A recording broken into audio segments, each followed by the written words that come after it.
Nossa jornada começa não sob o sol escaldante da antiga Suméria, mas na Londres enevoada do século XIX. E começa com o silêncio. Um silêncio que perdura há milênios. Imagine os vastos salões do Museu Britânico.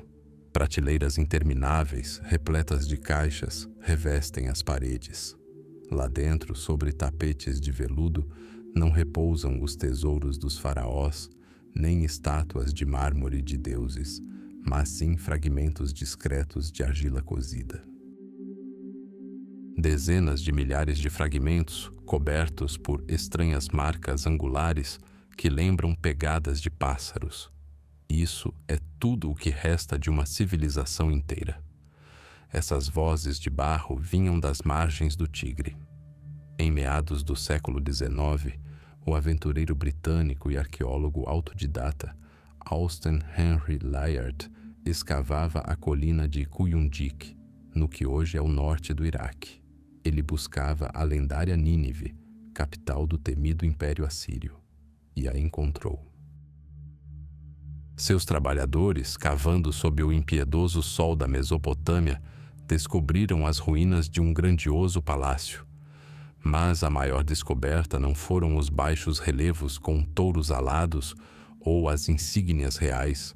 Em 2 salões soterrados sob toneladas de terra, Layard e seu assistente, Hormuz Hassan, descobriram uma biblioteca.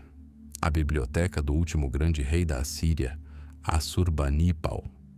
25.000 tabuletas de argila, cuidadosamente catalogadas, organizadas por assunto. Decretos reais, observações astronômicas, referências médicas, hinos religiosos, dicionários, um mundo inteiro congelado na argila. Mas esse mundo estava em silêncio. A escrita que conhecemos como cuneiforme estava morta há 2000 anos. A chave para decifrá-la havia se perdido. Diante dos estudiosos da Europa jazia um colossal arquivo de conhecimento que eles não conseguiam decifrar. Era como tentar encontrar as notas da maior sinfonia sem saber como os instrumentos soavam. Décadas foram dedicadas à sua meticulosa decifração. Estudiosos do mundo todo, como decifradores de um código antigo, se esforçaram para decifrar cada símbolo, descoberta após descoberta. Aprenderam a decifrar os nomes de reis, os nomes de cidades e as listas de tributos. A história da Assíria e da Babilônia, lentamente, palavra por palavra, emergiu do esquecimento. Mas a maior parte das tabuletas permaneceu um mistério. Eram textos literários, mitos, epopeias. Sua linguagem era complexa, mais poética, mais metafórica. Escapava à compreensão. E eis que surge o homem destinado a ouvir a primeira e mais forte voz do passado. Seu nome era George Smith. Ele não era um aristocrata nem um professor renomado. Era um humilde assistente do Museu Britânico, um antigo gravador de notas bancárias que, com persistência fanática, dominou sozinho as línguas mortas da Mesopotâmia. Sua paixão eram esses fragmentos de cerâmica. Por dias a fio, ele se sentava em um cofre empoeirado, sob a luz tênue de jatos de gás, examinando milhares de fragmentos, tentando juntá-los, como o mosaico mais complexo da história da humanidade. E assim, em um dia fatídico de 1872, seu trabalho foi recompensado. Reunindo vários fragmentos da biblioteca de Nínive, ele começou a ler. Linha por linha, uma história se desdobrou diante dele, causando-lhe arrepios. Uma história de ira divina determinada a destruir a humanidade. De um grande dilúvio que inundou a terra. De um homem justo que, por ordem de Deus, construiu um enorme navio, carregou-o com a semente de toda a vida e foi salvo das águas. Ele leu sobre como, após longos dias de navegação, a arca pousou no topo de uma montanha, de como o herói resgatado soltou primeiro uma pomba, depois uma andorinha e, por fim, um corvo para encontrar terra firme. As semelhanças com a história bíblica de Noé não eram apenas óbvias, eram impressionantes. Mas esta tábua foi escrita em acádio, 1000 anos antes da época em que a maioria das pessoas acreditava que os livros mais antigos do Antigo Testamento haviam sido compostos. Não era apenas um paralelo, era uma fonte primária. Conta a lenda que, naquele instante, George Smith saltou de pé e, para total espanto de seus colegas, começou a correr pela sala em um frenesi eufórico, arrancando as próprias roupas. Ele percebeu a magnitude de sua descoberta. Ouvira algo que ninguém ouvira em 2 milênios e meio. Encontrara a prova de que uma das histórias mais famosas do mundo ocidental nascera não nas colinas da Judéia, mas nos pântanos das margens dos rios Tigre e Eufrates. O texto que ele descobriu era apenas parte de algo muito maior. O 11º dos 12 Cânticos, um fragmento da maior obra literária da antiguidade, um poema sobre um rei que não queria morrer, uma história de amizade, perda e uma busca desesperada pela imortalidade. Era a Epopeia de Gilgamesh, o mais antigo poema heróico conhecido pela humanidade, e a voz que rompeu a prisão de barro pertencia ao seu protagonista. Agora que o silêncio foi quebrado, podemos finalmente ouvir sua história desde o princípio. Ele nasceu desigual. 2/3 do sangue dos deuses corriam em suas veias, e apenas 1/3 do sangue dos mortais.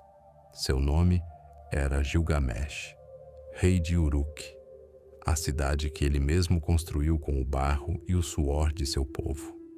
Olhem para ele. Alto como um cedro, poderoso como um touro selvagem pisoteando os juncos.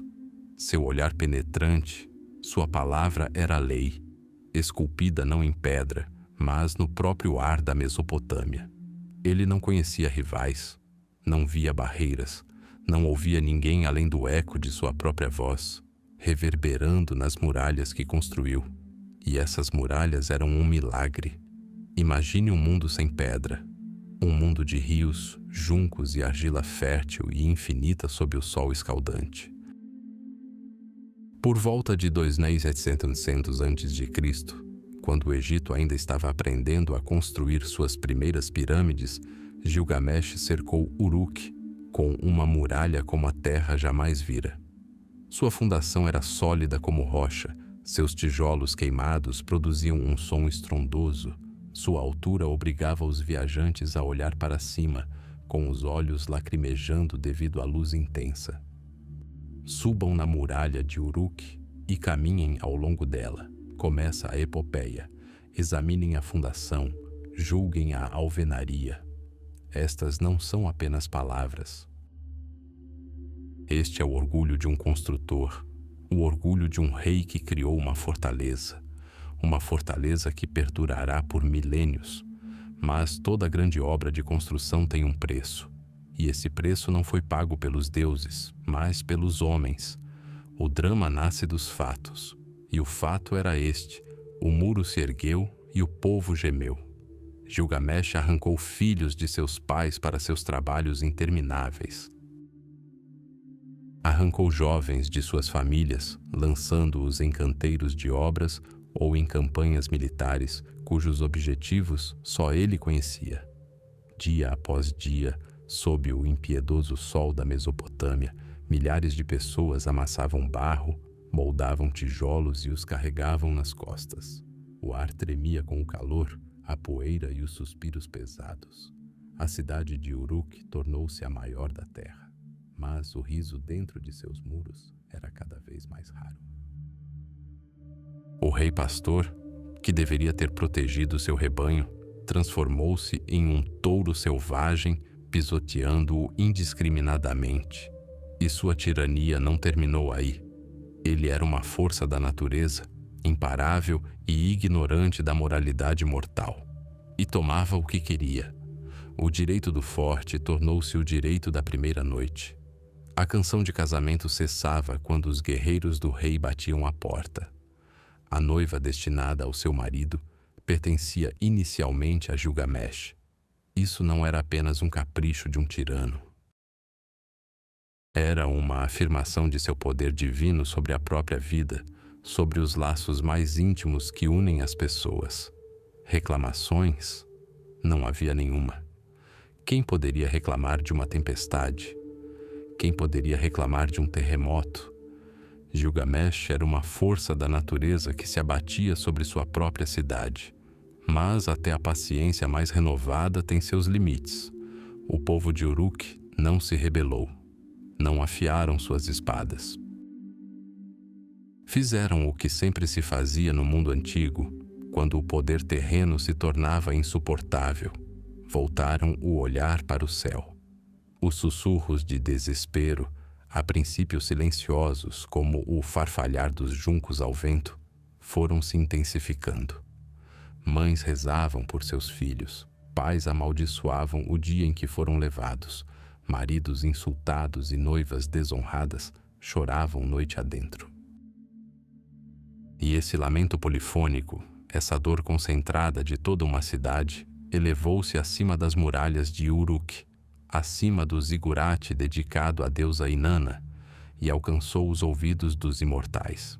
Os deuses ouviram, reuniram-se em conselho em suas câmaras celestiais, e o próprio grande Anu, Deus do céu, Pai dos deuses, ouviu as queixas sobre seu descendente rebelde. Ele é verdadeiramente poderoso, disseram, sem igual entre os homens. Sua força não conhece limites. Ele enfurece-se como um vento tempestuoso. Não condenaram sua força. Lamentaram a falta de equilíbrio. O fogo é bom, mas sem água, reduz tudo a cinzas. Gilgamesh precisava de alguém que pudesse ser essa água para ele.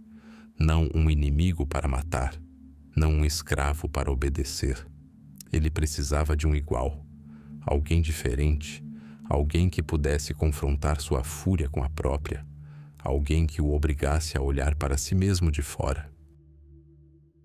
Então os deuses se voltaram para Aruru, a grande deusa criadora, aquela que moldara os primeiros humanos a partir do barro.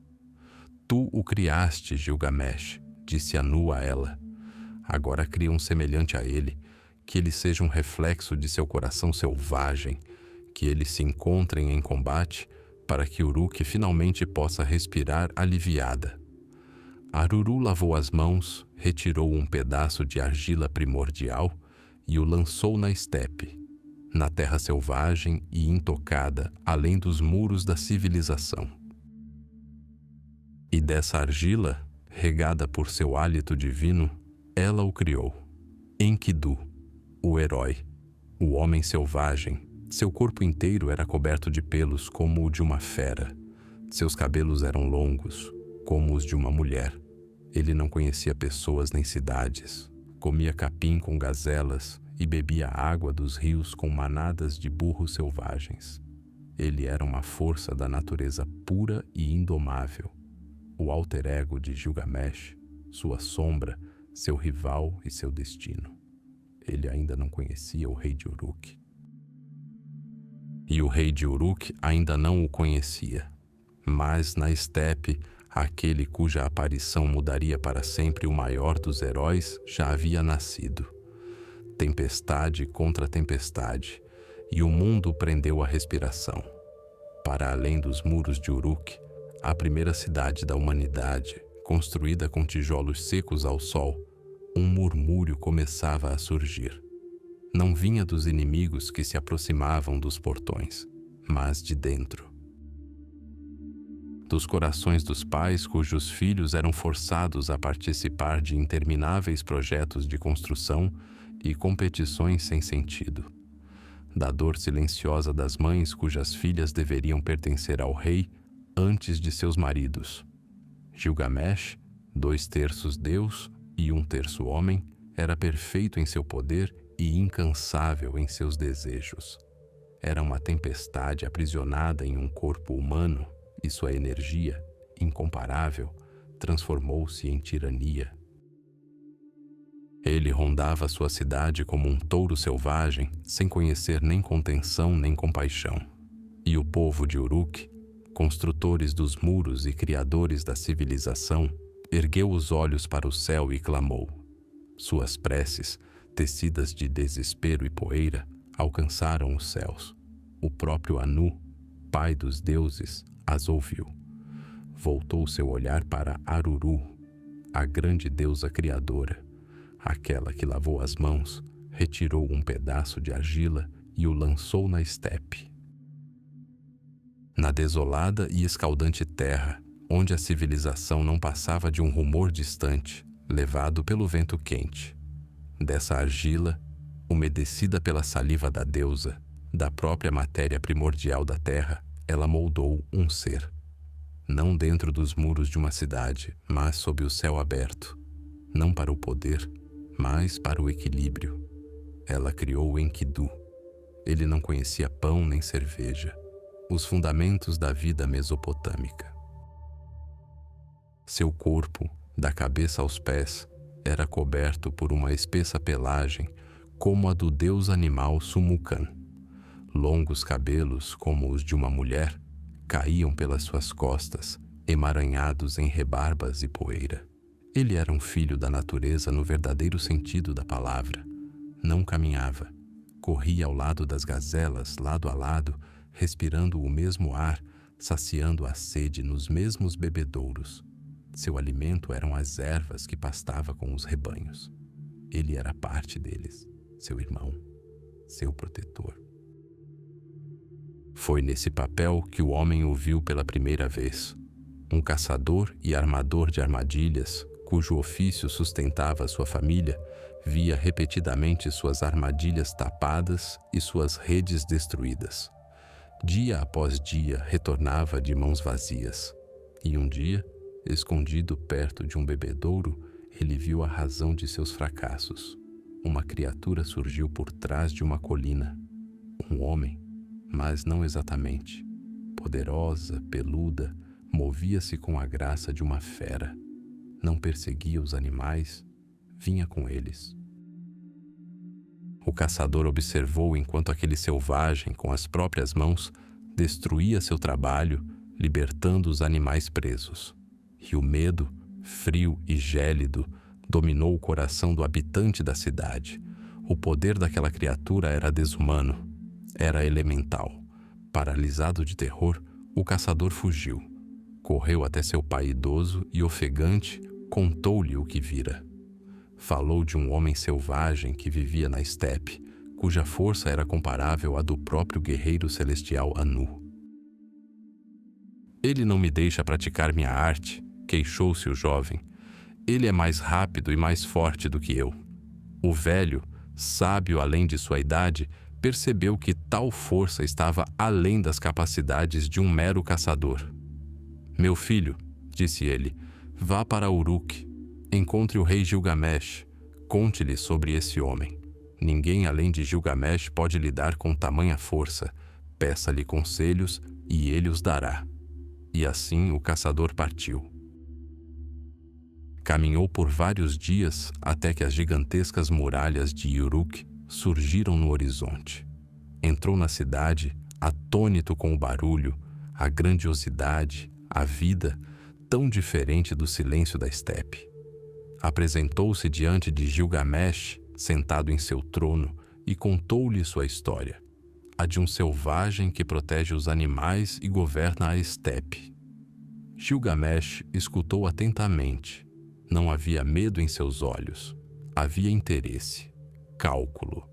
Ele viu naquele homem selvagem não uma ameaça, mas uma resposta. Uma resposta para seu próprio anseio insaciável, para sua solidão no auge do poder. Ele viu nele um espelho, refletindo sua própria força primordial. Mas, para que os espelhos se encontrassem, um deles precisava ser trazido para a cidade, e Gilgamesh sabia como fazer isso. Ele não enviou um exército, não enviou guerreiros com machados de bronze. Suas armas eram muito mais sutis e muito mais antigas. Volta, caçador, disse o rei, e leva Shamhat contigo. Ela é uma cortesã do templo de Ishtar, dedicado à deusa do amor. Deixa-a ir contigo até o poço d'água. Quando o selvagem chegar com suas feras, deixa-a revelar sua beleza. Ele a verá e a desejará. E quando a conhecer, suas feras que cresceram com ele na estepe se afastarão dele. Sua própria natureza o abandonará. Era um plano brilhante e cruel. Não matar o selvagem, mas separá-lo de seu mundo. Não quebrá-lo pela força, mas seduzi-lo com a civilização. Pois Shamhat era mais do que apenas uma mulher. Ela era uma sacerdotisa do templo, a personificação da cultura urbana, a detentora do conhecimento sobre vinho, pão, vestimentas e fala. Ela era o instrumento vivo para transformar a besta em homem. E assim, o caçador e Shamhat partiram em sua jornada de retorno. Eles se dirigiam ao mesmo poço d'água onde o filho das estepes, alheio ao seu destino, continuava a viver em harmonia com o mundo. Eles armaram uma emboscada e esperaram. Por 3 dias, esperaram até que os rebanhos se reunissem na água, e com eles caminhava uma criatura poderosa, inocente e fadada ao fracasso, destinada a se tornar o maior amigo e a maior tristeza do rei Gilgamesh. Enkidu caminhava. O conhecimento chegou a Enkidu com pão e vinho. 7 dias e 7 noites com a prostituta do templo, Shamhat, o transformaram em homem. Os animais selvagens, seus antigos irmãos, agora fugiam dele, sentindo o cheiro da civilização. Ele aprendeu a usar roupas, a manejar armas e a falar a língua dos homens. Tornou-se um pastor de pastores, um protetor de rebanhos contra leões e lobos. Sua força era imensurável, seu espírito puro. Mas um estranho anseio se instalou em seu coração, uma vaga premonição de um grande propósito. Certa noite, junto à fogueira, ele ouviu a história de um andarilho, a história da grande cidade de Uruk, cercada por uma muralha de tijolos cozidos, e de seu rei, Gilgamesh. Um rei que era 2/3 Deus e 1/3 homem. Um rei cujo poder não tinha igual e cuja vontade era lei. Mas o andarilho não falava apenas de força, falava de tirania, de como Gilgamesh, sem um rival à altura, desperdiçava sua energia desenfreada com seu próprio povo. Ele arrancava filhos de seus pais para seus próprios projetos de construção e guerras. E ele exigia o direito de passar a primeira noite com cada noiva da cidade. No dia do casamento, antes que o marido entrasse na esposa, o rei entrava no quarto nupcial. Ao ouvir isso, Enkidu, pela primeira vez na vida, sentiu não a fúria de uma fera, mas a ira de um homem. Uma ira justa. Olhou para as próprias mãos, capazes de quebrar a espinha dorsal de um leão, e compreendeu por que os deuses o haviam enviado a este mundo. Ele deveria ser a resposta às preces dos oprimidos. Ele deveria desafiar Gilgamesh. A estrada para Uruk era longa, mas sua determinação o impulsionava mais rápido do que suas pernas. Quando Enkidu, peludo, enorme e selvagem, entrou pelos portões da cidade, as pessoas se abriram diante dele, maravilhadas. Nunca tinham visto um homem como ele. Era tão alto quanto uma torre de fortaleza, seus músculos como pedras esculpidas pela própria natureza. A multidão o seguia de perto, sussurrando e apontando. Olhavam para ele e depois para os baixos relevos do rei nas paredes do palácio e não podiam deixar de notar a semelhança. Era como se um reflexo selvagem e indomável de seu próprio governante tivesse emergido da estepe. Os habitantes da cidade diziam: "Aqui está ele, aquele que deterá a fúria de Gilgamesh, eis um rival à sua altura." A notícia da chegada do selvagem chegou ao palácio, mas Gilgamesh apenas deu uma risadinha. Naquela noite, Um casamento estava sendo celebrado em Uruk. E o rei, vestido com suas melhores roupas, estava a caminho para cumprir seu cruel costume. O povo se reuniu na praça, o ar carregado de expectativa. Todos sabiam. Naquela noite, os dois maiores poderes da terra se enfrentariam.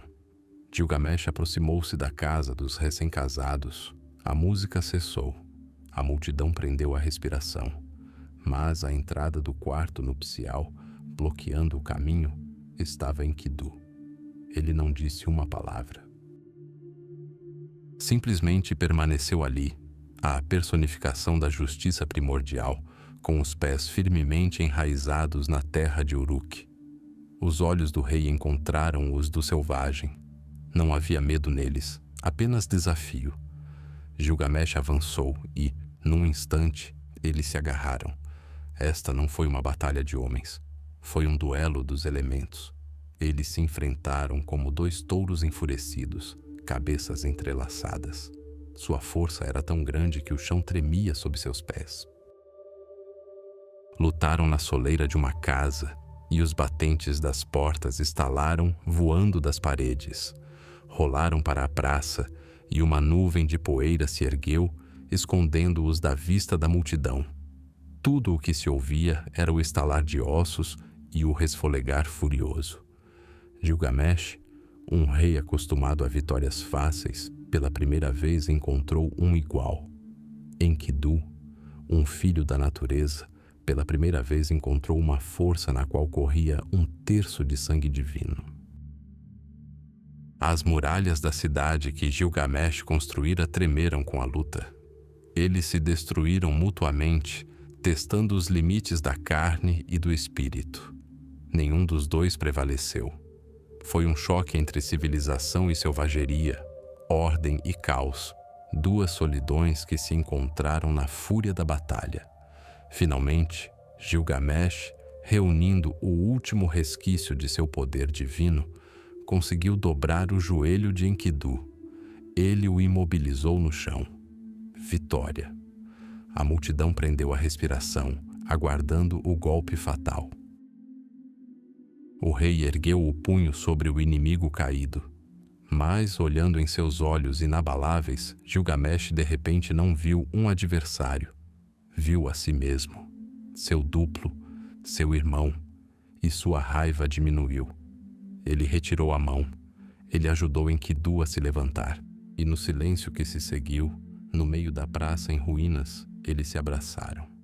Os dois seres mais poderosos da terra, que acabavam de tentar se destruir, agora estavam abraçados.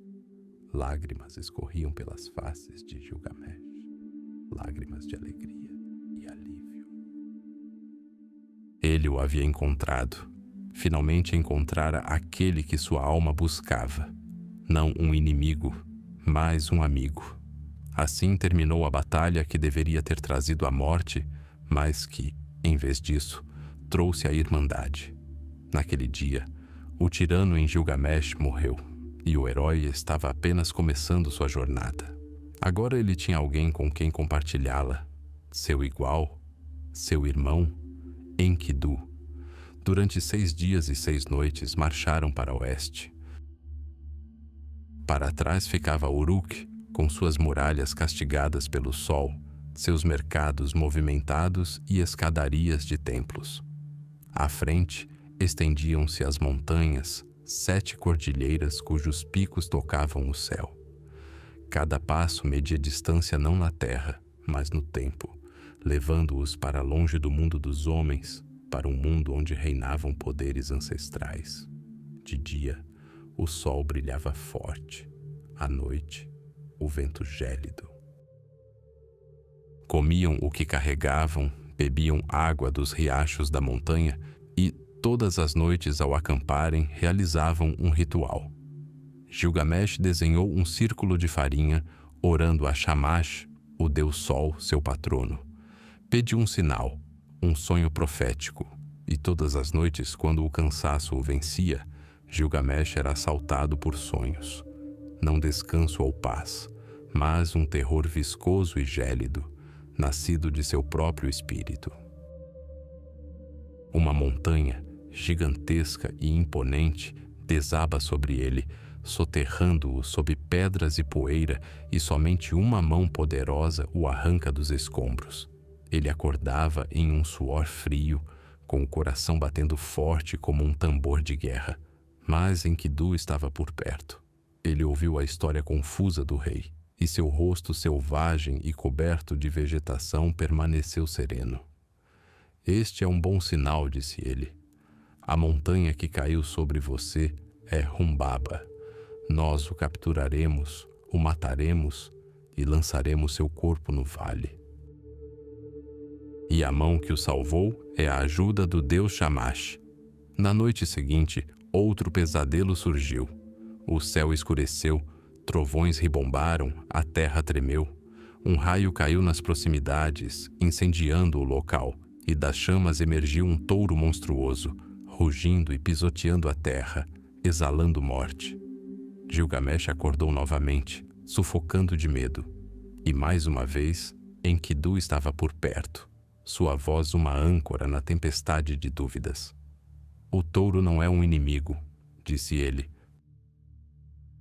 É o próprio Shamash, o radiante, nosso protetor. Em tempos de necessidade, ele nos dará um odre de água fria.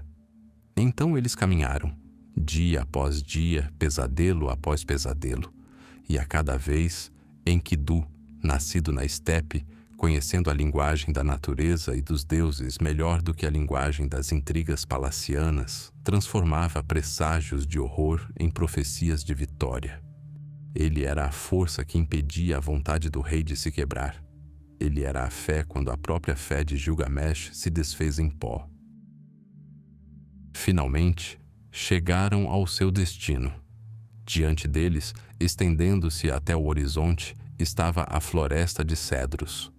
10.000 horas de viagem dupla de largura por 10.000 de comprimento. Era mais do que um simples aglomerado de árvores.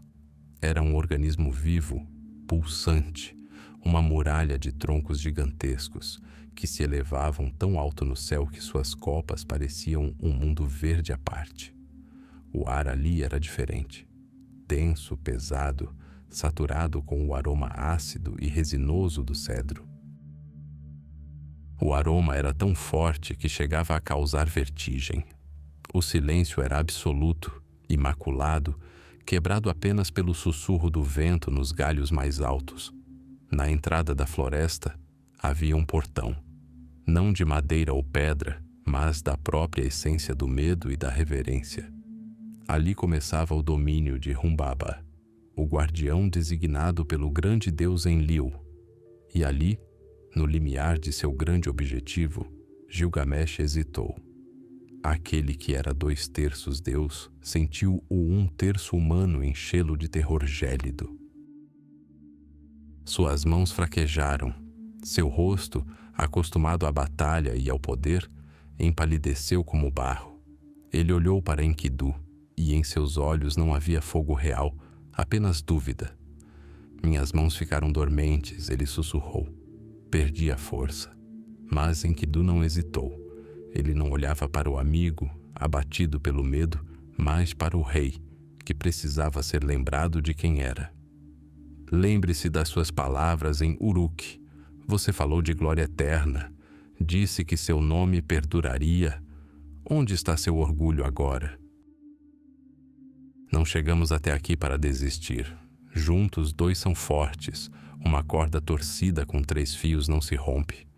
Um caldeirão de cobre apoiado em 2 suportes não se mantém em pé, mas sobre 3 permanece firme. Venha, meu amigo. O medo passa, mas a desonra permanece para sempre. Suas palavras eram como uma fogueira atiçando brasas moribundas. Gilgamesh ergueu a cabeça. Olhou para os cedros gigantes, para a sombra profunda e aterradora sob sua copa. Inalou o ar resinoso, que agora cheirava não só a vida, mas também a batalha iminente. Pegou o machado, cujo cabo, mais uma vez, pareceu firme e familiar em sua mão. Eles atravessaram o portão. A escuridão os envolveu.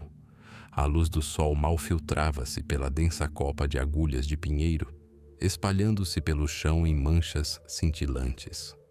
Caminhavam por uma trilha coberta por agulhas centenárias e cada passo parecia uma intrusão sacrílega. Viram cedros tão altos e grossos que 6 pessoas não conseguiriam circundá-los. Eram os pilares do mundo, testemunhas de eras que se passaram muito antes do nascimento do primeiro homem. E em algum lugar ali, naquele crepúsculo verde, habitava seu coração. Humbaba. Para invocá-lo era preciso desafiar a própria floresta. Gilgamesh aproximou-se do primeiro gigante. Ergueu seu machado de bronze. Golpe. Outro. O som do metal cortando a madeira viva ressoou no silêncio como um grito ensurdecedor. E a floresta respondeu. O chão sob seus pés tremeu. Do outro lado da floresta veio um rugido como o estrondo de uma enchente, o rugido de uma avalanche e a fúria de uma tempestade, tudo ao mesmo tempo. A voz de Humbaba. E estava se aproximando. Eles retornaram a Uruk não apenas como guerreiros, mas como mitos vivos. A poeira das 7 montanhas, o suor da grande batalha e o aroma resinoso da floresta de cedros, tudo lavado pelas águas do Eufrates. Gilgamesh, o rei de Uruk, apareceu diante de seu povo transformado. Seus longos cabelos emaranhados haviam sido lavados e ungidos com óleos perfumados. Ele havia trocado suas vestes militares por um manto real branco como a neve e, sobre a cabeça, colocara sua tiara com chifres, símbolo de sua origem divina. O bronze de sua armadura brilhava ao sol, refletindo as muralhas da cidade que ele construíra.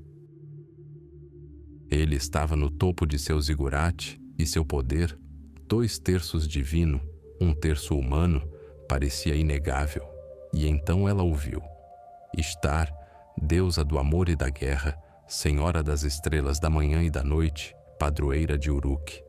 Ela contemplou o rei mortal dos céus e seu esplendor a subjugou. Desceu em sua direção, seus passos silenciosos, a cauda de seu vestido tecendo padrões de poeira estelar atrás dela. Ela falou, e sua voz era mais doce que mel de tâmaras e mais cortante que uma lâmina de obsidiana. Seja meu marido, Gilgamesh. Dê-me sua força como um presente. Eu lhe darei uma carruagem de lápis lazuli e ouro, com rodas de puro elétron. Em vez de mulas, ela será puxada por poderosos demônios da tempestade. Você entrará em nossa casa, envolto no aroma do cedro, e reis, príncipes e senhores se prostrarão diante de você, beijando seus pés. Todos os tesouros das montanhas e dos mares serão seus. Qualquer outro mortal teria se ajoelhado. Qualquer outro rei teria considerado isso a maior honra. Mas Gilgamesh olhou para a deusa eterna com os olhos de quem conhecera a verdadeira amizade e o perigo mortal. Ele viu não apenas sua beleza, mas também a profundidade de sua inconstância. E respondeu. Suas palavras caíram como pedras, rompendo o silêncio. E o que te darei em troca? Comida digna de uma deusa? Roupas dignas de uma rainha? És um braseiro que se apaga no frio. És uma porta frágil que não resiste nem ao vento nem à tempestade. És um palácio que desaba sobre seus heróis. És um sapato que aperta o pé de seu dono. Dize-me, Ishtar, qual dos teus amados amaste para sempre? O que foste para o pastor Tamuz? Condenaste-o ao pranto anual. O que aconteceu com o pássaro de asas manchadas? Amaste-o, e então o golpeaste e quebraste sua asa, e agora ele permanece na floresta clamando, minha pequena asa.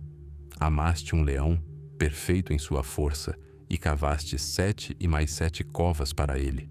Amaste um cavalo, glorioso na batalha, e lhe impuseste chicote, esporas e cinto, obrigando-o a galopar por 7 horas duplas, sem descanso nem água. Amaste um pastor que te trazia sacrifícios, e o tocaste e o transformaste em lobo, agora caçado por seus próprios cães. Amaste o jardineiro de teu pai, Isulano. Ele não quis teu amor, então o transformaste em aranha, obrigando-o a viver para sempre nas trevas. Se me amas, farás comigo o que fizeste a eles. Aquilo não foi apenas uma recusa, foi uma humilhação pública, uma acusação lançada na face da mais poderosa das deusas. Seu rosto, o rosto da eterna beleza, contorceu-se de fúria. Lágrimas de raiva, não de tristeza, jorraram de seus olhos. Ela alçou voo para o céu, deixando o rei mortal em sua torre, e correu diretamente para os aposentos celestiais, para junto de seu pai, o deus Anu. Ela irrompeu na sala do trono, soluçando e gritando: Pai, Gilgamesh me insultou terrivelmente. Ele enumerou todos os meus pecados, todos os meus atos vis. Anu, o Senhor dos céus, ouviu-a calmamente. Mas não foi você quem o provocou, minha filha? Não foi você quem o abordou com a proposta? Mas Ishtar não dava ouvidos à razão. Ela estava consumida por uma sede de vingança. Não, gritou ela, deem-me o touro do céu. Devo soltá-lo sobre Uruk para que destrua Gilgamesh. Se não me derem o touro, derrubarei os portões do submundo, ressuscitarei os mortos e eles devorarão os vivos. Anu franziu a testa. A ameaça era séria. Se eu lhe der o que pede, disse ele lentamente, a terra de Uruk sofrerá 7 anos de fome. Os celeiros estarão cheios de grãos para o povo. Haverá pasto suficiente para o gado? Já cuidei disso. Ishtar mentiu sem hesitar. Estoquei grãos suficientes para o povo. Preparei forragem suficiente para o gado. Vai durar 7 anos. E Anu cedeu. Entregou as rédeas do touro celestial nas mãos de sua filha enfurecida. E o monstro desceu dos céus para a terra. Sua aparição fez tremer as muralhas de Uruk. Ao seu primeiro ronco, a terra se abriu e 100 jovens de Uruk caíram no abismo. Ao seu segundo ronco, as muralhas racharam e outros 200 guerreiros foram engolidos pela poeira. E então, o touro celestial soltou um terceiro rugido, o mais aterrador de todos, e, virando sua enorme cabeça com chifres afiados como uma lua crescente, fixou seu olhar flamejante naquele que estava ao lado de Gilgamesh, em Enkidu. Ao retornar a Uruk após sua vitória na floresta de cedros, Gilgamesh era mais do que um rei. Era uma lenda viva, a personificação da força cujo nome era sussurrado do Golfo Pérsico às montanhas Tauro. Lavou a poeira da estrada e o suor da batalha nas águas do Eufrates, vestiu vestes limpas e colocou sua tiara real sobre a cabeça. 2/3 Deus e 1/3 homem, ele se erguia sob o sol da Mesopotâmia, sua glória brilhando mais intensamente que o próprio sol. E naquele momento de triunfo, a deusa o viu. Ishtar, rainha de Uruk, deusa do amor e da guerra, cujos olhos eram como estrelas e cuja ira como uma tempestade, o desejou. Ela desceu de seu trono, seus passos leves, suas palavras mais doces que mel de tâmaras. Ofereceu a Gilgamesh sua mão, prometendo-lhe dádivas além do alcance mortal. Uma carruagem de lápis lazuli e ouro, puxada por demônios da tempestade em vez de cavalos. Reis e príncipes se curvariam diante dele, trazendo tributos de todos os cantos da terra. Ela lhe ofereceu glória eterna e parentesco divino. Qualquer outro mortal teria caído de joelhos, mas não Gilgamesh. O sangue corria em suas veias, embriagado de orgulho. Ele olhou nos olhos da deusa e riu. Sua resposta foi mais do que uma simples recusa. Foi uma frase esculpida em palavras tão afiadas quanto obsidiana. Ele a chamou de braseiro que se apaga no frio. de pele furada que não retém água, de porta de palácio que não oferece proteção contra o vento. Lembrou-a de seus antigos amantes, enumerando seus destinos com fria crueldade. Falou de Tamuz, o deus pastor, para quem ela instituiu um lamento anual, do pássaro de asas manchadas cuja asa ela quebrou, do poderoso leão para quem ela cavou 7 e mais 7 armadilhas, do cavalo de guerra para quem ela designou o chicote, o aguilhão e a corrida eterna, do pastor que ela transformou em lobo, e agora seus próprios cães o perseguem. Ele até a lembrou do jardineiro de seu pai, Isulã, que rejeitou seus carinhos e a quem ela transformou em uma aranha presa em sua própria teia. Após terminar seu discurso, ele perguntou a ela: "Se você me ama, não fará comigo o mesmo que fez com eles?" Cada palavra era um açoite. Ele humilhou a deusa do amor perante o mundo inteiro, rejeitando-a não como rei, mas como juíza que lia uma lista de crimes. A fúria de Ishtar não conhecia limites. Lágrimas de humilhação e raiva escorriam por suas faces enquanto ela ascendia aos céus, à morada de seu pai, o grande deus Anu. Ela parou diante dele e exigiu vingança. Exigiu a criação do touro do céu, Gugalana, um ser poderoso capaz de arrasar Uruk e esmagar o rei insolente. Anu hesitou. Ele conhecia o preço da ira divina. "Se eu lhe der o touro do céu", disse ele, "as terras de Uruk sofrerão 7 anos de fome.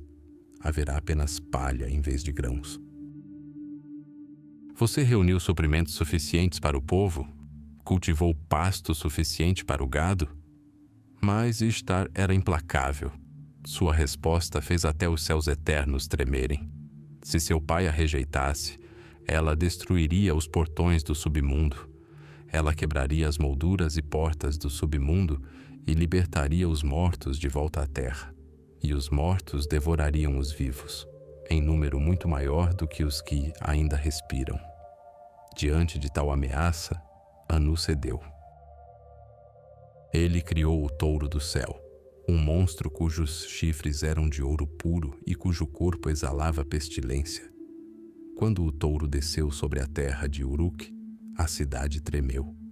Seu primeiro bufo abriu um abismo no chão e 100 guerreiros de Uruk caíram nele. O segundo bufo engoliu outros 200. Seu rugido era como um terremoto, e seus cascos despedaçavam as muralhas como se fossem feitas de juncos secos. Mas Gilgamesh não estava sozinho. Ao seu lado estava Enkidu, seu irmão de armas, selvagem e poderoso. Eles enfrentaram a fúria divina de frente. Enkidu, atento aos instintos das feras, aproximou-se do touro por trás, agarrou-o pela grossa cauda e fincou os pés no chão. Enquanto o monstro tentava se libertar, golpeando com os chifres, Gilgamesh, preciso e mortal como um raio, avançou. Ele cravou sua espada profundamente na nuca do touro, entre os chifres e os tendões do pescoço. O touro celestial desmoronou. A arma divina foi quebrada pela força de 2 mortais. Arrancaram-lhe o coração e o colocaram no altar do deus Sol Shamash, seu patrono, mas a audácia deles não parou por aí. Ishtar, observando a morte de seu vingador das muralhas de Uruk, proferiu uma maldição. Ao ouvi-la, Enkidu enfureceu-se, decepou a coxa direita do touro caído e a atirou contra o rosto da deusa, gritando: "Se eu pudesse te alcançar, faria o mesmo com você." Foi uma blasfêmia sem precedentes, um insulto que os deuses não poderiam perdoar. Naquela noite, Uruk celebrou. Os habitantes da cidade maravilharam-se com os enormes chifres de touro que Gilgamesh havia enchido com óleo precioso e dedicado ao seu ancestral divino, Lugalbanda. A música ecoava, o vinho corria solto. O rei e seu amigo estavam no auge do poder. Mas enquanto Uruk se banqueteava, nos reinos inalcançáveis do céu, os deuses se reuniam em conselho. Um preço tinha que ser pago por derrotar a criatura celestial e insultar a deusa. E esse preço não era ouro nem lápis-lazuli. Era a vida. A vitória tem seu preço, e os deuses sempre exigem retribuição. Na Câmara Celestial, onde os destinos são tecidos pela luz das estrelas e pelas sombras da eternidade, os grandes deuses se reuniram em conselho. Anu, pai de todas as coisas. Enlil, senhor dos ventos e da terra. Shamash, o sol justo que testemunhou os feitos dos heróis na floresta de cedros. Suas vozes ecoavam como trovões sobre as montanhas. Eles avaliaram os feitos de Gilgamesh e Enkidu. O assassinato de Humbaba, guardião dos deuses. A destruição do touro do céu, enviado pela deusa Ishtar.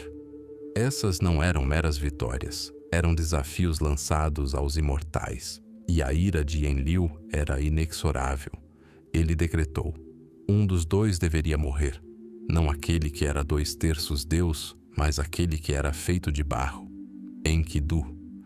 A sentença não foi proferida por uma espada, mas por um sonho. Enkidu, enfraquecido, deitou-se em sua cama. E na escuridão mais densa que o lodo de um rio, um sonho lhe veio. Não apenas uma visão, mas uma jornada da alma para uma terra sem retorno. Ele contou a Gilgamesh sobre o sonho, e suas palavras eram frias como o vento do deserto à noite. No sonho, ele se viu sozinho em uma planície. Da escuridão surgiu uma criatura com o rosto de um sinistro leão-demônio, braços e pernas de águia e garras capazes de rachar rochas. Ela o agarrou e Enkidu gritou, mas ninguém respondeu. A criatura o golpeou, transformando-o na aparência de uma pomba, e seus braços, os braços fortes que haviam arrancado cedros, ficaram cobertos de penas. Aquilo o atraía, para baixo, para a casa das trevas, a morada da deusa Irkala, para uma casa da qual aqueles que entram jamais saem, ao longo de uma estrada sem volta, para uma morada cujos habitantes são privados de luz, onde o pó é seu alimento e o barro, seu pão. Lá, vestem-se como pássaros, com mantos de penas, e não veem a luz do dia habitando na escuridão. Ao entrar nesta casa de cinzas, Enkidu viu os reis da terra deporem suas coroas. Viu sacerdotes e feiticeiros despojados de suas vestes sagradas. Agora eram meros servos, trazendo carne assada e água fria para aqueles que governavam este reino sem alegria.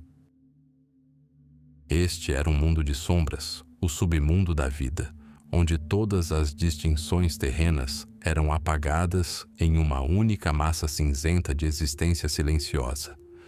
Quando Enkidu despertou, estava condenado. O sono lhe havia sugado a vida. Por 12 dias ele permaneceu ali, a doença corroendo seu corpo como a água corrói a pedra. Gilgamesh, rei de Uruk, conquistador de monstros, sentou-se ao lado de sua cama, impotente. Toda a sua força, todo o seu poder sobre homens e animais era inútil diante da vontade divina. Ele só podia segurar a mão do amigo, sentindo o calor se esvair. Rezou, invocou Shamash, amaldiçoou seu destino, mas a doença enviada pelos deuses era surda aos seus apelos e maldições. No 12º dia, Enkidu silenciou. Mas Gilgamesh não acreditava. Não conseguia acreditar. Seu irmão, seu amigo, seu alter ego, ele não podia simplesmente deixar de existir. Por 6 dias e 7 noites, ele permaneceu sentado ao lado do corpo, recusando-se a permitir que alguém o enterrasse. Ele o tocou, falou com ele, esperou por uma resposta. Esperava que seu amigo estivesse apenas dormindo profundamente. Esperou por um milagre. Esperou até ver o que não podia mais ser negado. Somente quando um verme cadavérico, caiu da narina de Enkidu em sua mão, a mente de Gilgamesh desmoronou. E então ele gritou. Uivou como uma leoa roubada de seus filhotes. Arrancou os cabelos, despiu suas magníficas vestes reais e atirou vasos preciosos ao chão. A dor o invadiu como o Eufrates inundando um campo. Ele foi levado à loucura pela constatação do vazio que se abrira no lugar de seu amigo. Quando a onda inicial de luto passou, deu lugar a uma fúria criativa. Gilgamesh decidiu dar ao seu amigo um funeral como o mundo jamais vira. Convocou todos os artesãos de Uruk, latoeiros, joalheiros, pedreiros. Chamou-os e sua voz trovejou pela cidade. Ordenou que fosse criada uma estátua de Enkidu em tamanho natural. Sua barba seria de lápis lazuli, o mais azul como o céu noturno. Seu peito, de ouro puro, brilhando como o sol.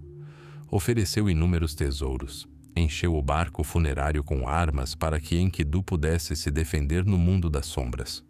Encheu-o com taças de cornalina para que pudesse saciar sua sede. Encheu-o com mel e manteiga para apaziguar os deuses do submundo. Invocou-os pelo nome, implorando que recebessem seu amigo com honras.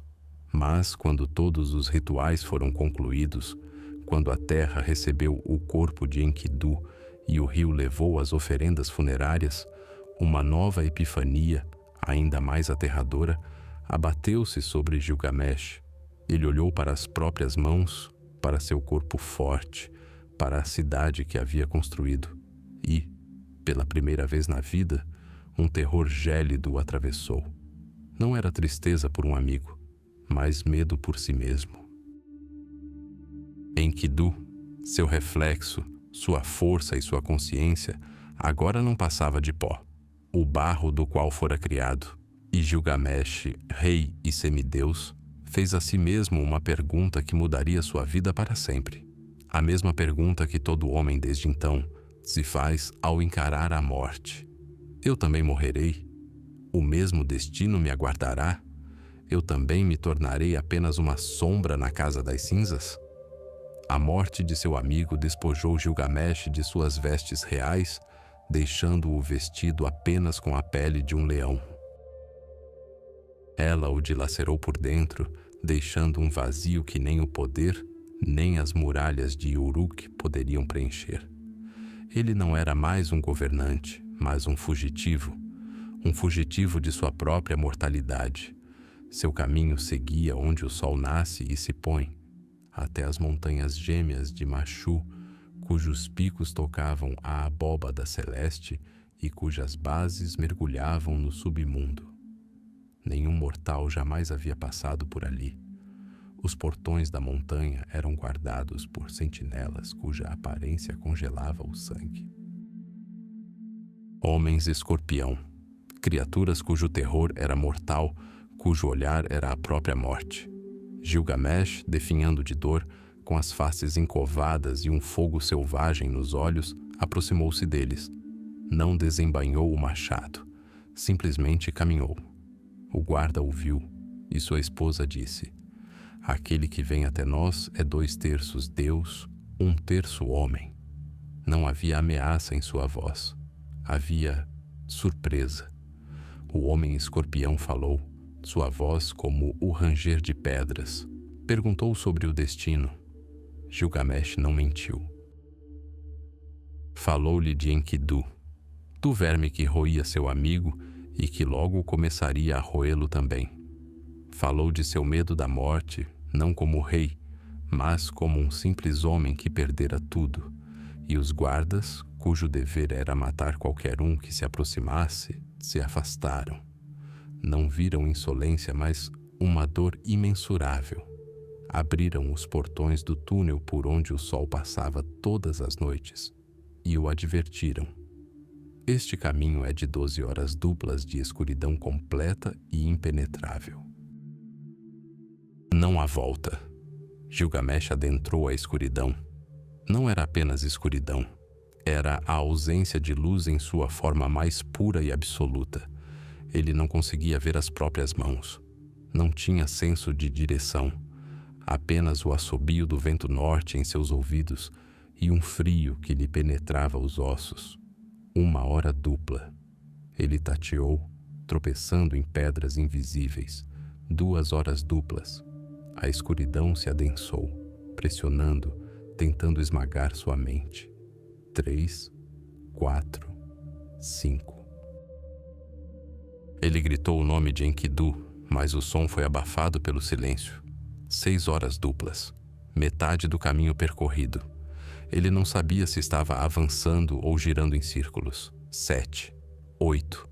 O desespero começou a corroê-lo por dentro, mais frio que a escuridão ao redor. 9, 10. Ele correu, sem conseguir enxergar a estrada, impulsionado pelo pavor de parar. 11 horas duplas. Um tênue e inconcebível vislumbre de luz surgiu à frente. Ele correu em direção a ele como um náufrago em direção ao ar. 12. E a luz o atingiu nos olhos. Ele emergiu num jardim como o mundo jamais vira. Era o jardim dos deuses. Árvores cujos frutos eram cornalina. Galhos pendiam com cachos de lápis lazuli. Folhas, tremulando ao vento, eram forjadas em ouro puro. A beleza daquele lugar era sobrenatural, uma visão pungente após a noite eterna. Mas, mesmo ali, Gilgamesh não encontrou paz. Ele não buscava o paraíso, mas a salvação do inferno do nada. À beira-mar, ele avistou uma taverna. E lá dentro estava a dona, Siduri, copeira dos deuses. Ela estava velada, mas sua sabedoria era clara como o dia. Ao ver o selvagem em pele de leão, ela se assustou e trancou a porta. Mas Gilgamesh gritou para ela, repetindo a história de sua perda inúmeras vezes. Siduri o deixou entrar. Ela o ouviu e lhe deu conselhos. Conselhos mais simples e mais aterrorizantes do que qualquer monstro. Gilgamesh, para onde você está indo? A vida que você busca, você não encontrará.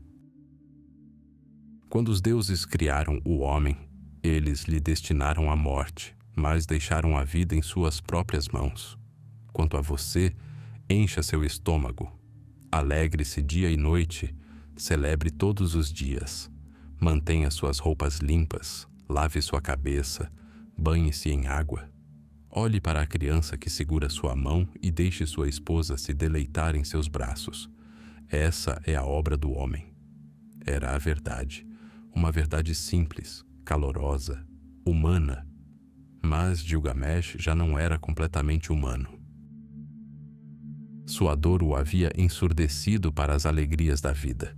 Ele rejeitou a sabedoria de Siduri. Exigiu que lhe mostrassem o caminho para Utnapishtim, o único mortal a alcançar a eternidade.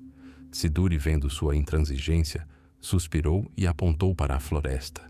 Lá, disse ela, você encontrará Urshanabi, o barqueiro de Utnapishtim.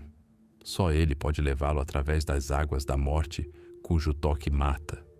Mas tenha cuidado, ele tem seres de pedra com ele que o ajudarão em sua jornada. Obcecado por seu objetivo, Gilgamesh irrompeu na floresta. Viu Urshanabi e as estátuas de pedra ao seu lado. O que lhe nublava a mente, raiva, desespero ou medo, não sabemos.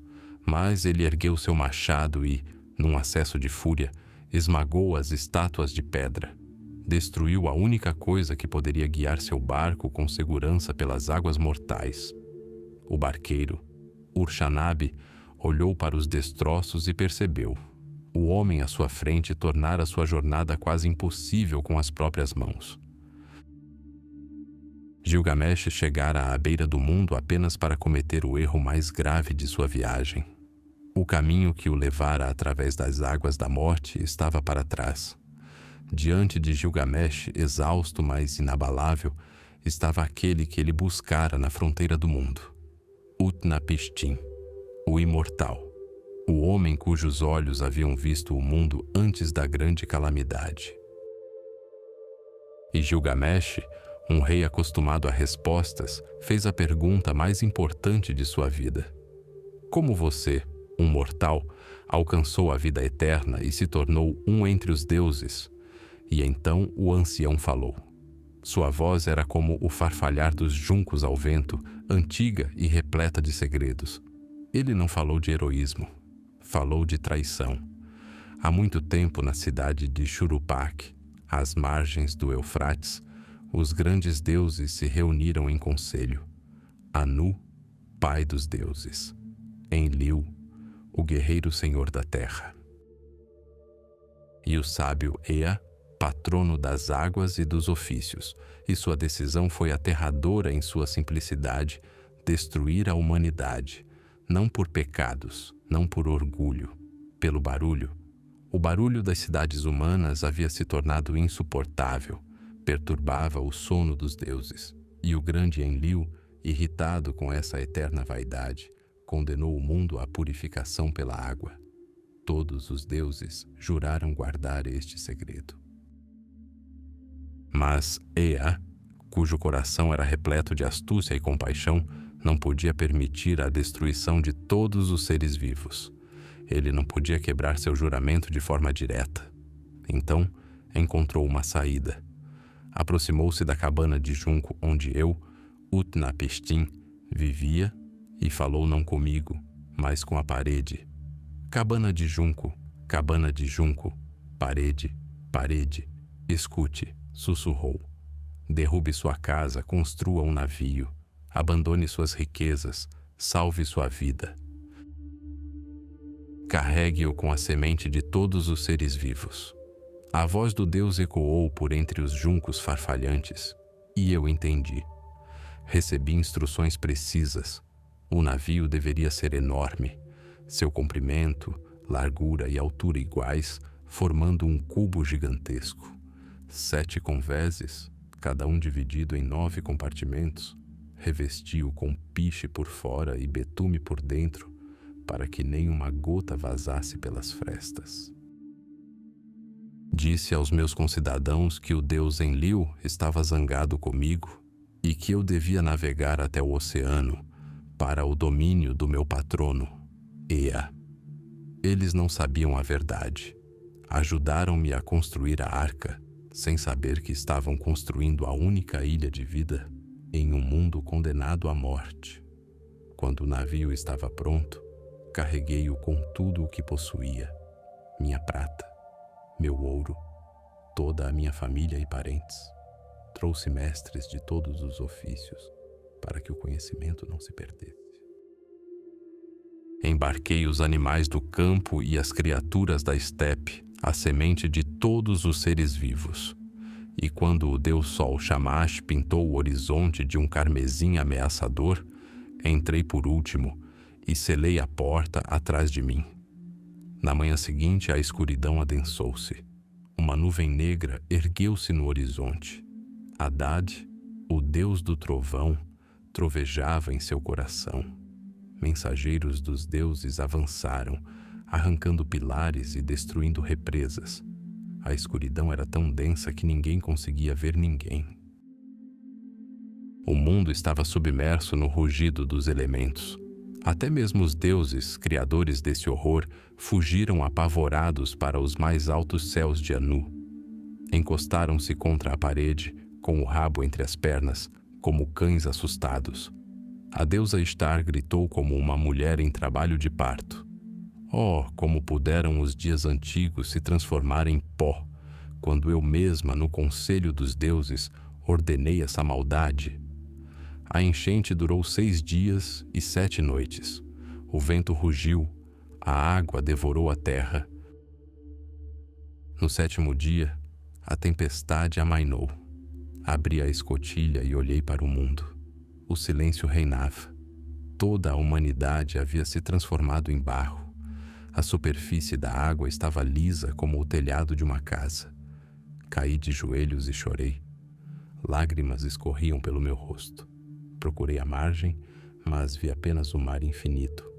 Finalmente, no 12º dia, o pico da montanha surgiu à vista. O Monte Nitsir. O navio ancorou ali e permaneceu por 7 dias. No 7º dia decidi verificar se as águas haviam baixado. Soltei uma pomba. Ela circulou e, não encontrando lugar para pousar, voltou. Soltei uma andorinha. Ela também voltou. Por fim, soltei um corvo. O corvo viu que as águas haviam baixado. Começou a grasnar, bicando o chão, e não retornou. Então eu soube que estávamos salvos. Saí e realizei o sacrifício, colocando mais 7 incensários. E os deuses, famintos pela fumaça do sacrifício, acorreram ao aroma como moscas. Ishtar foi a primeira a chegar. Ela jurou que jamais esqueceria aqueles dias. Mas então Enlil apareceu. Ao ver o navio e os sobreviventes, ficou furioso. Como ousam sequer uma única alma sobreviver? Trovejou. Então a sábia Ea deu um passo à frente e o repreendeu. Tu, o mais sábio dos deuses, como pudeste enviar o dilúvio de forma tão imprudente? Repreende o culpado por sua culpa e o pecador por seu pecado. Mas sê misericordioso. E a ira de Enlil se dissipou. Ele percebeu o que havia feito. Subiu a bordo do navio, pegou minha esposa e eu pelas mãos. Fez-nos ajoelhar e, tocando nossas testas, nos abençoou. Utnapishtim já foi um homem, disse ele. De agora em diante, que ele e sua esposa sejam como nós, deuses, e viverão longe, nas fozes dos rios. Utnapishtim ficou em silêncio, com o olhar fixo em Gilgamesh. Assim, alcancei a imortalidade. Não foi um feito heróico, mas a vontade dos deuses, sua contenda e sua reconciliação. Agora me diga, Gilgamesh, por sua causa, quem reunirá os deuses em conselho? Quem lhe concederá a vida eterna que você tanto busca? O sono de Gilgamesh era pesado como barro molhado. Dormiu por 6 dias e 7 noites, enquanto a esposa de Utnapishtim assava pão para ele, marcando cada dia que passava. Ao despertar, cercado por esses testemunhos de sua fraqueza mortal, o rei de Uruk sentiu todo o peso de sua derrota. Ele, 2/3 um deus, não conseguia nem mesmo vencer o sono. Como poderia vencer a morte? A jornada pelas águas da morte, a batalha contra monstros, o encontro com um ancestral imortal? Tudo se provara inútil. O desespero era quase palpável, como a poeira do deserto que se impregnara em sua pele. Mas Utnapishtim, vendo o herói abatido enfrentando seu retorno ao mundo mortal, teve piedade. Ou talvez sua esposa. Ela sussurrou algo para o marido, e ele falou. Decidiu revelar a Gilgamesh o segredo final, o plano oculto dos deuses. Não a imortalidade, não. Um mortal não pode receber esse dom, mas algo mais.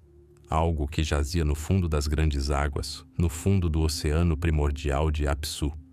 Ali, na escuridão eterna, cresceu uma flor, espinhosa como os espinhos de uma rosa selvagem. Seu nome era O Velho Retornará à Juventude. Não concedia a vida eterna, mas restaurava a juventude perdida. Era uma chance, uma última, fugaz. Uma chance de enganar não a própria morte, mas seu prenúncio, a velhice. E Gilgamesh, com o coração pulsando novamente com uma esperança desesperada, não hesitou. Cavou um poço perto da margem, desceu até as águas do próprio rio Apsu. Amarrou pedras pesadas aos pés como âncoras. Inspirando profundamente, soltou-se. A água o cobriu. A pressão aumentou. A luz desapareceu. Desceu ao coração frio e silencioso do mundo, onde não havia dia nem noite. Seus pulmões ardiam. Suas mãos tatearam o fundo lamacento, seus dedos encontrando pedras afiadas e lama escorregadia. E então, ele a encontrou. Espinhos afiados cravaram-se em suas palmas, mas ele se agarrou firmemente, à raiz da vida. Cortou as pedras e, impulsionando-se do fundo, correu para cima em direção a um ponto de luz distante e cintilante. Ele emergiu, ofegante. Em sua mão, um tesouro, uma flor que poderia trazer a primavera de volta ao inverno de sua vida. Mostrou-a ao barqueiro, Ur-Shannabi. Uma alegria pura e intensa inundou sua alma. Não a comeria agora. Não. Devolveria-a à sua cidade, a Uruk.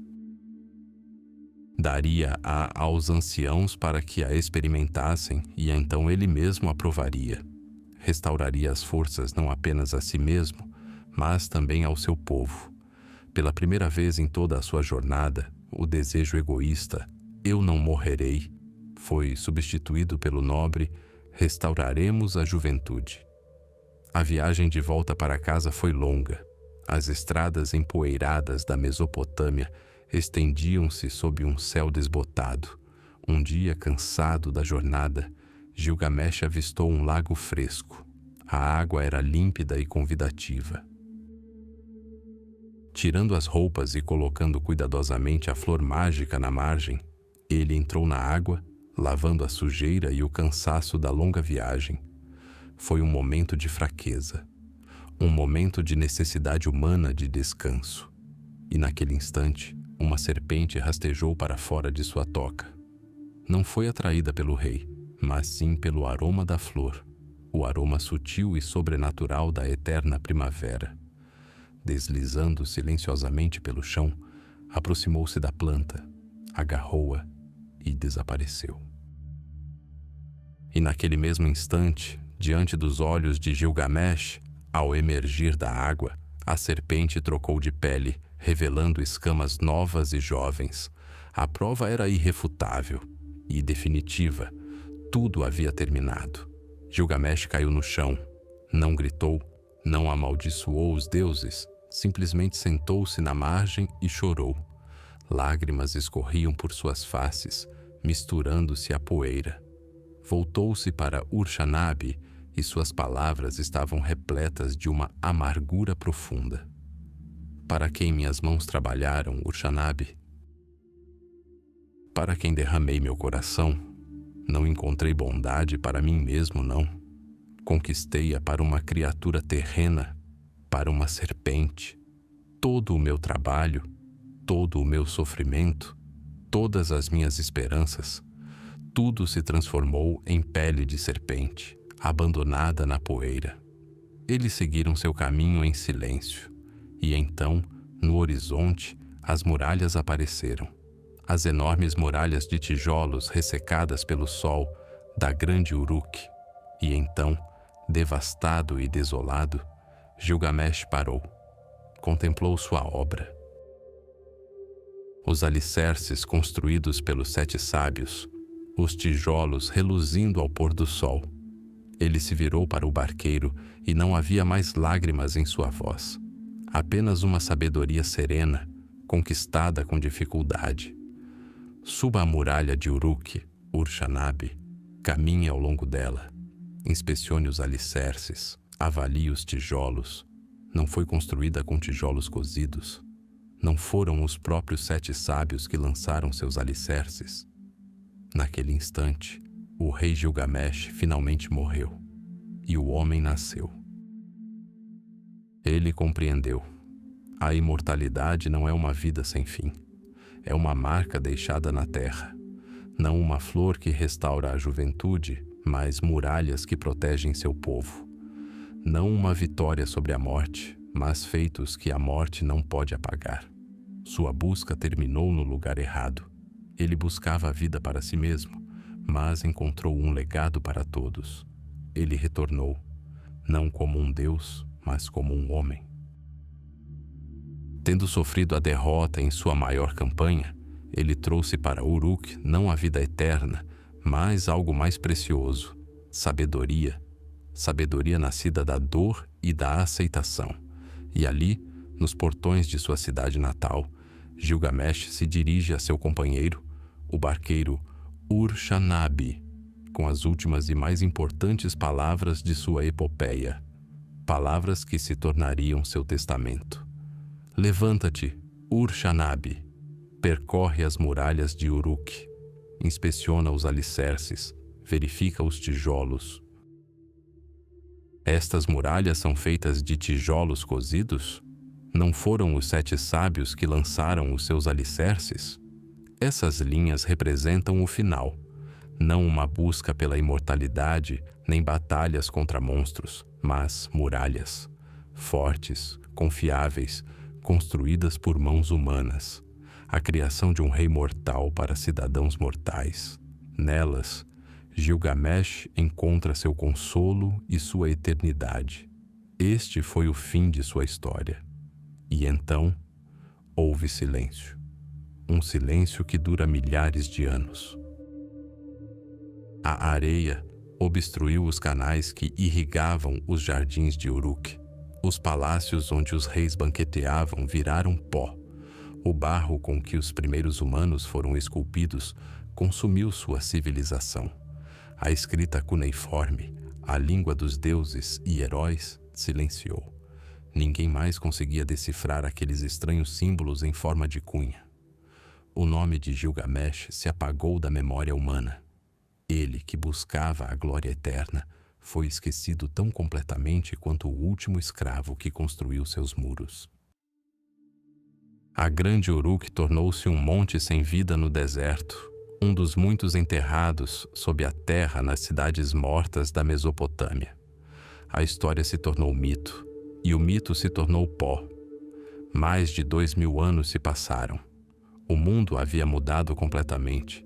Chegara o século XIX, a era do vapor, da eletricidade e dos arqueólogos audaciosos. Os europeus, munidos da Bíblia como mapa, correram para o Oriente Médio em busca de provas de antigas lendas. Escavaram. Escavaram as colinas que os habitantes locais chamavam de Kuyunjik, sem saber que estavam perturbando as ruínas de Nínive, capital do temível Império Assírio. Em 1853, Hormuz Hassam, assistente do arqueólogo britânico Austin Henry Layard, deparou-se com 2 salas repletas de fragmentos de tabuletas de argila. Não se tratava de uma descoberta qualquer.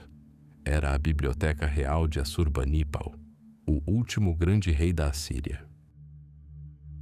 Dezenas de milhares de fragmentos, cobertos por inscrições cuneiformes, foram cuidadosamente embalados e enviados para Londres para os cofres do Museu Britânico. Lá permaneceram, o peso morto do conhecimento esquecido. Um quebra-cabeça de 100.000 peças, sem uma única imagem na caixa. E eis que surge um novo herói. Não um rei, não um guerreiro. Seu nome era George Smith.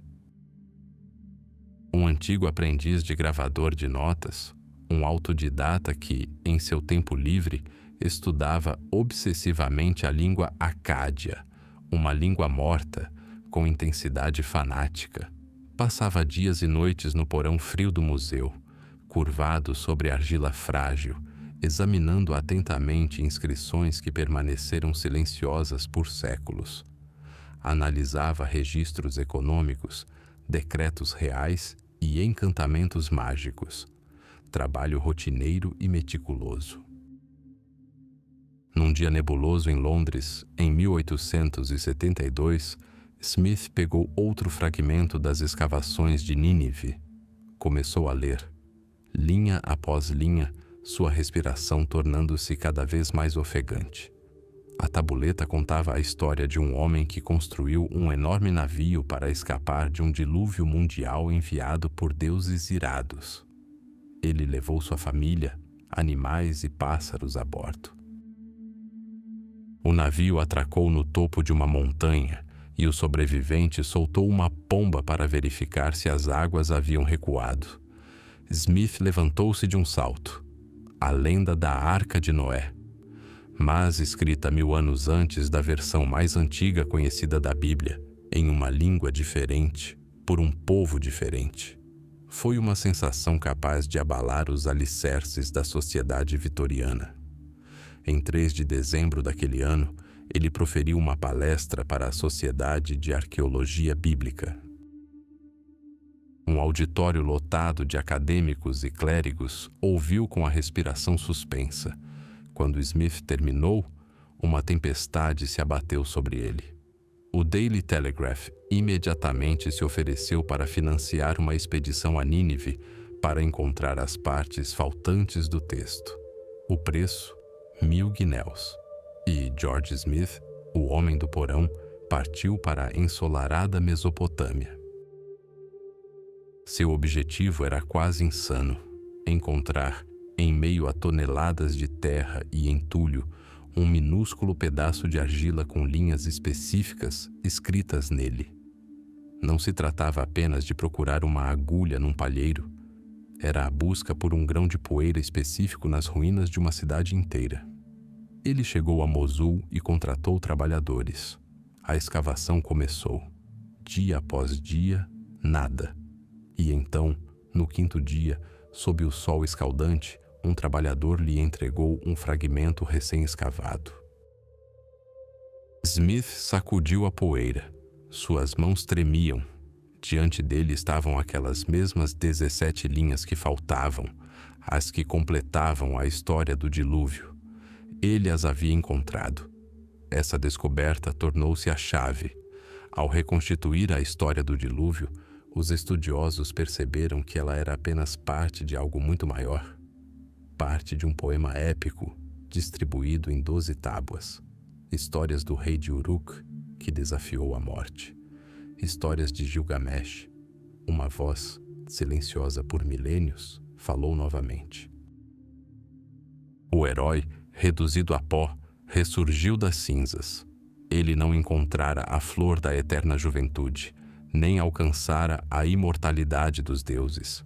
Seu corpo se decompôs, seu império desmoronou, mas sua história, escrita em barro cozido, provou ser mais forte que a pedra. Ela sobreviveu às suas muralhas, ao seu povo e aos seus deuses. E hoje, quando os arqueólogos escavam as ruínas da antiga Uruk, eles as veem.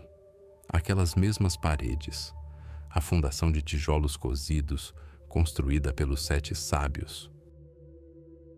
Elas permanecem, meio em ruínas, mas ainda majestosas, testemunhas do nascimento da primeira civilização.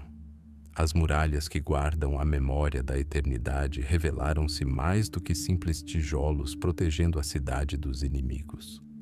Revelaram-se a história escrita em barro, história que protegeu o nome de um homem do inimigo mais formidável, o esquecimento.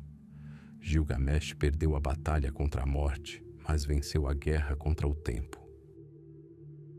E sua voz, que nos alcança das profundezas dos milênios, soa como um hino a toda a humanidade. Um hino à nossa fragilidade, à nossa perseverança e à nossa sede desesperada e insaciável de deixar uma marca.